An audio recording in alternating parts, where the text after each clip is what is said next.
Apex Legends, it's hot, it's new, everybody's playing it. It literally seemed like it fell out of the sky. With minimal marketing. Only a few days before it was even released was it hinted that it was even going to come out. It was like a little secret. A lot of influencers and content creators were flown out or went to LA to the studio, Respawn, and they played the game and they couldn't talk about it until the day of or the day before. But now they continue to play it. And it seems like everyone's enjoying it. But the $1 million question is Apex Legends any good? Well, that could be quite subjective, but in general, based on the hours I've played, mostly in the last 2 days, I would say absolutely. It's a AAA game and it looks and it feels like it. It's free to play and doesn't have a pay to win system, so anybody can play on any platform. It becomes very accessible. The gunplay and movement is fantastic and it pushes the genre of battle royales just enough to make it feel fresh. Not to mention the game is extremely intense in battles, but it's overwhelmingly enjoyable even if you're getting wrecked. There's even an FOV slider on console. So why is it good? Besides what I've mentioned above, it has some subtle additions and polishes that make it really fun. The classes seem pretty well balanced and it feels like Overwatch and Blackout basically had a baby. Being able to have a healer or a tracker to find a character that fits your playstyle makes the game dynamic. It even has some Destiny and Halo comparisons, in the feel and of course in the map design. The weapons feel great, the gunplay is top notch, the networking is smooth, and shots just register. The movement's incredible, and it's just fun to run around. When you can slide down hills, you can jump, you can outplay your opponent, and you can master the maneuverability. It's easy to jump in and be decent, but it's hard to master.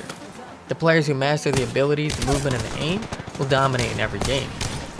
It's less RNG in that respect. You're never really pressured by the circle. And the rounds are action-packed, and most guns, I say most, are useful, even pistols. One of the best guns in the game is actually a revolver, very reminiscent of Destiny's hand cannons.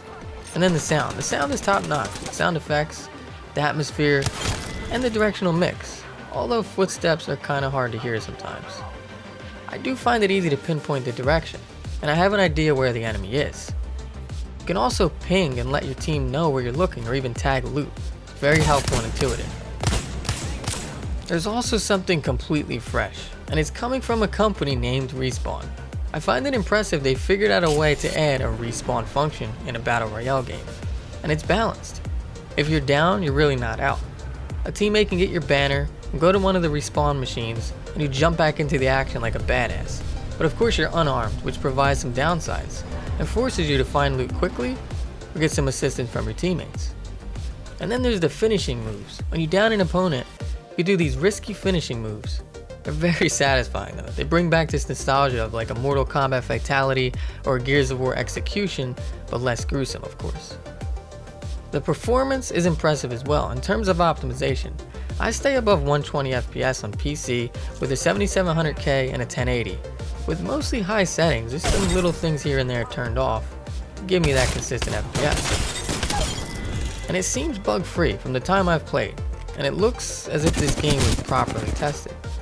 It's definitely well made. In the world of early access titles and netcode issues, this is a very welcome addition and potentially the only Fortnite competition providing a completely different, more fast-paced experience. There's optional loot boxes, of course, which can be earned, and plenty of weapon skins and customization, which adds to the much needed depth as well as a leveling system, which you can opt in to purchase or give you an incentive to keep grinding. What are the downsides though, you may ask?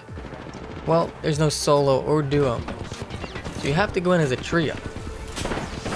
This game is really catered towards squads. I mean, the communication and teamwork is paramount.